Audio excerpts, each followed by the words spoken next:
Here, stop that down there, will you? Stop that. Cut it out over there, yeah. Oh, they're a dirty lot, they really are. What a lot of flocks they are I got here.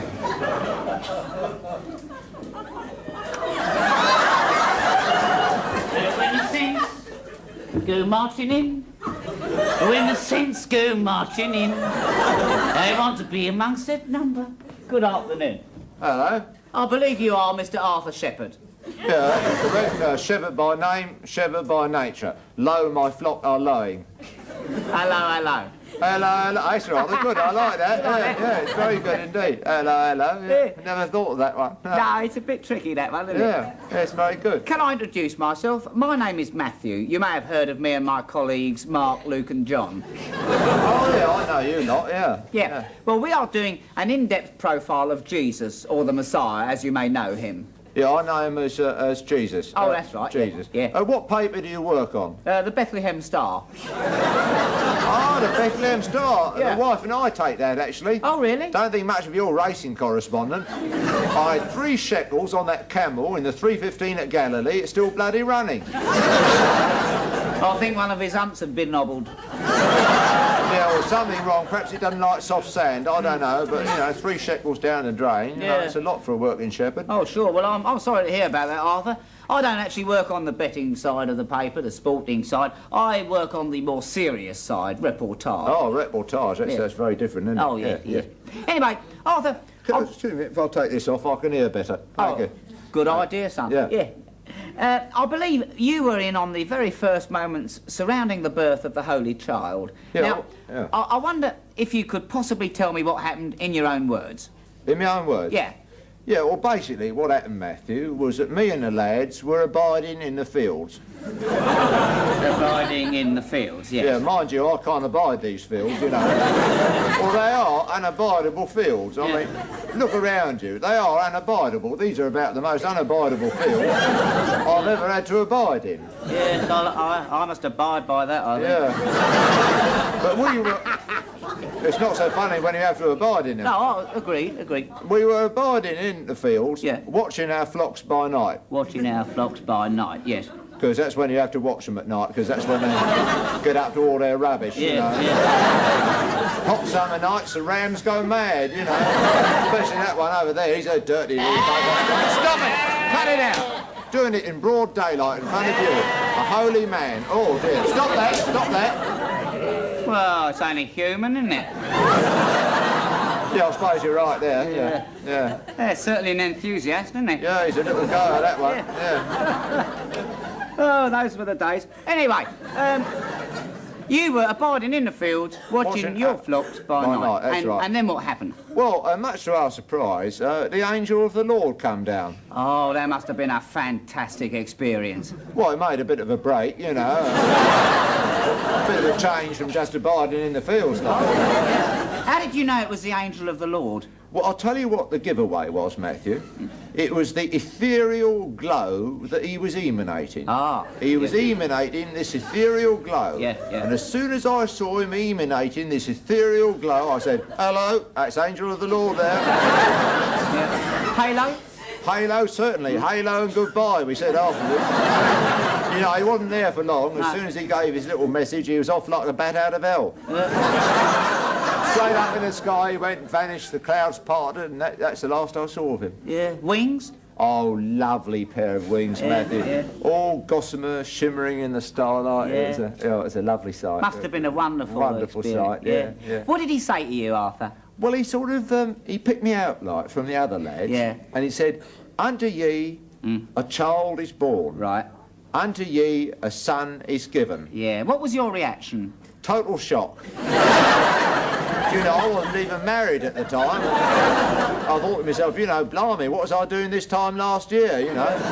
Could it be that little bird I met down the Shepherd's Delight? Yeah. You know, often it down there for a pint of goat's foam, you know? Yeah. But then, Do you know the Shepherd's Delight? Yeah, lovely place. Lovely place, Often yeah. drop in there myself. Yeah. Well, the angel of the Lord, gentleman that he is, went on to explain it. When he said ye, Yeah. he didn't mean me personal like. He Yeah. meant ye in a sense of the whole world. Ah. Under the whole world a child is born. Yes. Under the whole world a son is given. He was using the universal ye. That is what he was using, the universal ye, yeah. Yeah. Then he went on to say, Yeah. ye shall find the child. Yes. This time he was using the personal ye, Yeah. because the whole world wasn't there, you know. Right, Just yeah. me and the lads. Yeah. To be perfectly frank and strictly off the record, Matthew, I think he is getting a bit muddled up with his ye's. Well, mind you, I suppose you get a bit muddled up with your yous. That's a good point, yeah. So's that bloody ram over there. Will you cut that out? I don't think he gets muddled up at all. He knows exactly where he's going, I think. Yeah, you're right there, yeah. No, anyway.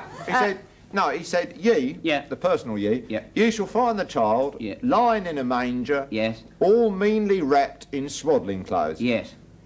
All meanly wrapped in swaddling. Swaddling. Now, I suppose your first reaction was to whip over there and have a peep, eh? Yeah, it certainly was, but Yeah. when I got to the stable, Matthew, I was in for a bit of a shock. Oh. Because when he said, ye shall find the child all meanly wrapped in swaddling clothes, I thought, you know, fair enough, he'll be fairly meanly wrapped, you Right, know. yeah. Nothing flash, nothing gaudy. Right. But when I arrived, it was abominable. It was the meanest bit of wrapping I've ever seen. Really? And what's more, the kid was barely swaddled. I would say it's the worst job of swaddling and wrapping I have ever seen in my life. You would say a very hasty job of wrapping and swaddling had been inflicted on the child. You may quote me on that, Matthew. Thank Yeah, you. very hasty indeed. Yeah. Now, Arthur, think back and tell me, what was the atmosphere like in the stable on this tense, historic night? The atmosphere in the stable, Matthew, was very, very smelly.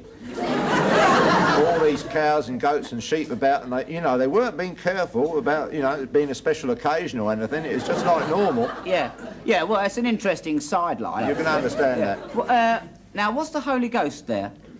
Hard to say. He's an elusive creature, the Holy Ghost, Yeah. isn't he? Flips in and out of windows, you can scarcely see him. Yeah.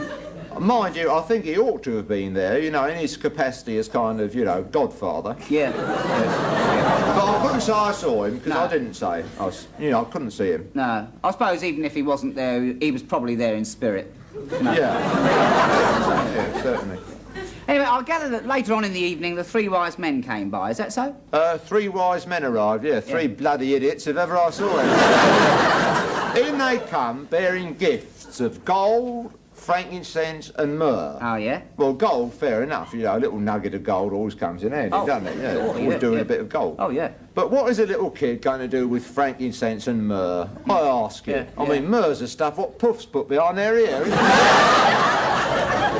But Jesus, give him all credit, he was so polite about it. Yeah. He sat up in the manger, adjusted his swaddling and said, thank you, gentlemen, for the lovely prezzies. I hope you have a nice trip back, Delightful little kid, he really was. What a laugh. What a little Delightful. laugh. Yeah. Very precocious, of course. Well, speaking in half an hour old, it's pretty good going. Mind you, not long after that, he was confounding the elders, Was he confounding the elders? Oh, yeah. Oh, they can't stand that, the elders being confounded, can they? It's the one thing they can't stand is being Being confounded, yeah. He was confounding them left, right and centre, with his tremendous knowledge. He had this fantastic knowledge of algebra, trigonometry, philosophy, billiards, tap dancing. Tap dancing and music? Oh, yeah. Wonderful musician, Jesus. Wonderful musician. As a matter of fact, Mark was able to trace down his old music master and have a word with him. Christ J was one of the outstanding boy sopranos of his day. Had an enormous range, went from to... And I was only sorry to see him leave the choir at the age of 13. I never saw him again. He never saw him again. I never saw him again. He never saw him. I never saw him again. He never saw him. I never saw him. He never saw him. I never saw him again. He never saw him again. Oh, I'm interested about that musical side of Jesus. I've never heard about that. I always thought that carpentry was his main line of business, Yes, well, it was. As a matter of fact, I talked to somebody who had an example of his work. Really? Hello. Yes, actually, he was round here the other day to do a bit of carpentry for me. submitted a very reasonable estimate, far cheaper than all the other carpenters in Nazareth, I must say. 2 shekels for a chair, which is pretty good going in Nazareth these days at current prices. And it's a simple, rustic garden chair, nothing spectacular or anything like that, but sturdy, well made, and I'm very happy with it indeed. Oh, Lord, it'll take a bloody miracle to get this lot together.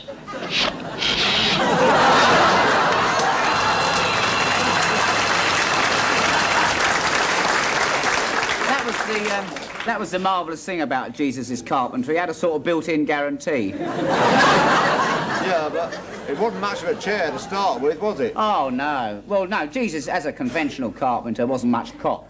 It was his little brother, Jimmy Christ, who did all the joinery. We had a brother? Yeah, little Jimmy Christ. Jimmy Christ? I never heard of Jimmy Christ. You never heard of Jimmy Christ? Never heard of Jesus, yes, but I never heard of Jimmy Christ. Oh, no. lovely boy, Jimmy Christ. Yeah, lovely. Very shy, you know, he shunned publicity. Yeah. In fact, he used to say to Jesus, he said, "You save the world, I'll take care of the built-in cupboards." Oh, it's a fair division of labour, I suppose, Oh, isn't it? yeah, he knew his place. You know. Yeah. Never heard of it. Jimmy the Joiner. Yeah, that's it. Never ever heard of him. Yeah. Well, about Jesus, getting back to Jesus, Yeah. he never got married, did he? Well, he had a very nice landlady, a certain Mrs. McMire. Really nice old girl, Yeah. Mrs. McMire. And Mark was able to trace her down and have an interview with her. Oh. Yeah. Mrs. McMire, I understand that you actually knew Jesus. Yes, thank you, and hello. Mr. Jesus was in residence at Dead Sea View for many happy years. He was a model lodger, you know, very well behaved. He didn't have girls in his room or anything smutty like that. I believe also that you did the cooking for him. Oh, yes. I used to do him a packed lunch every day. Mostly low-calorie stuff, you know, unleavened bread, goat's cheese, and that sort of thing. Because he used to like to keep himself in trim. He used to say to me, Mrs. McMahon, if I'm going to save the world, I've got to keep myself in trim, not go to seed like that great fat Buddha. Any problems at all with his health? His health? No, not at all. No, he's a very healthy man. I do remember one time, however, he came back from an afternoon out with his feet absolutely sopping wet. I said, Mr. Jesus, where on earth have you been? He said, Mrs. Mamere, I've been walking on the water. Jesus, you're playing with fire walking on the water. And sure enough, you got a sniffle. A slight sniffle. Now tell me, Mrs. McMire, is there anything else you remember about this remarkable man? Well, I could go on for an eternity, of course, but I don't suppose you'd be interested in that. No, I do remember, however, one amusing episode. One afternoon, Mr. Jesus came to me and said, Mrs. McMahon, you always used to address me like that, Mrs. McMahon. I've got 5,000 people coming for a picnic lunch today. Provide me with some food. I said, Mr. Jesus. I said, 5,000 people for lunch. I said, this is bed and board for one. He said, well, look, do me a favour, would you? I said, well, look, I've only got 5 loaves and 2 fishes in the house. He said to me, and you could have knocked me down with a feather, that is ample sufficiency. Well, off he went with the 5 loaves and 2 fishes. Came back a few hours later with 12 basketfuls of leftovers. All I can say is he was a very delicate carver. She seemed like a very nice lady, that Mrs. McMire. Oh, lovely old girl, Mrs. McMire, yeah. I did hear a rumour that Jesus travelled abroad. Didn't he go to England or some strange place like that? Yeah, well, I heard he went to England, and in fact, I went over there to check up. Oh.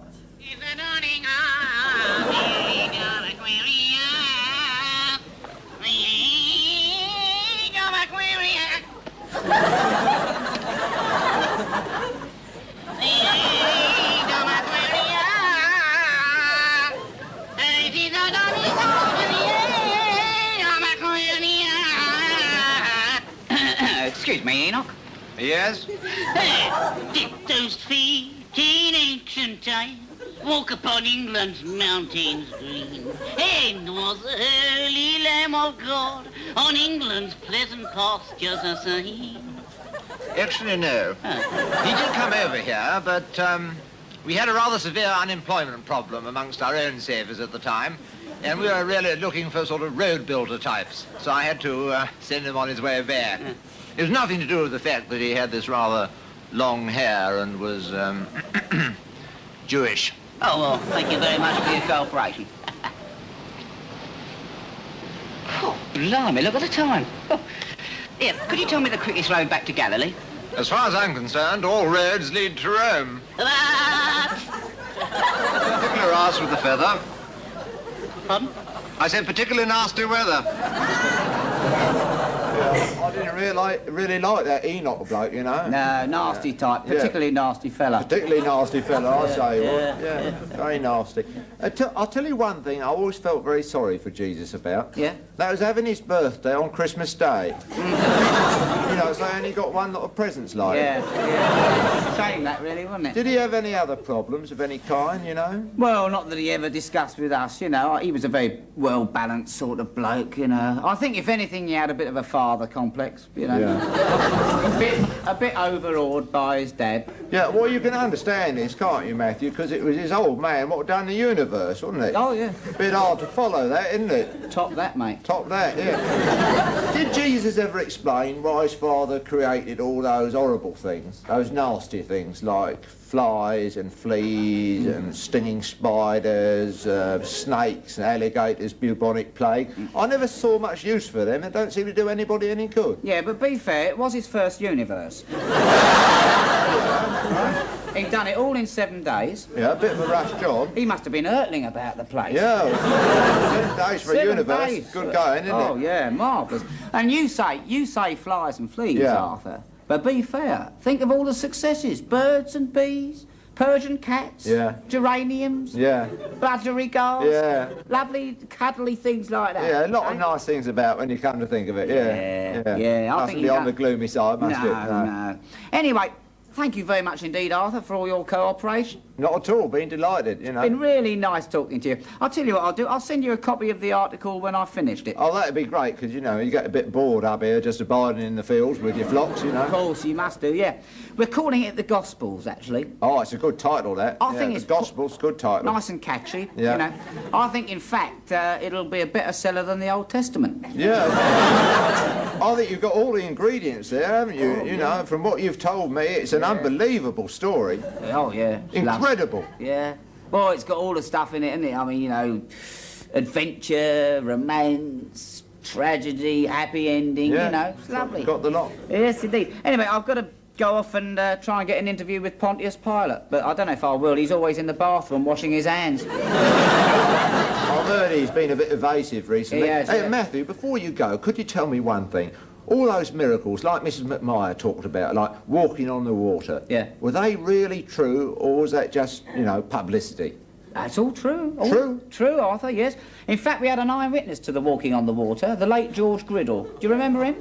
George Griddle?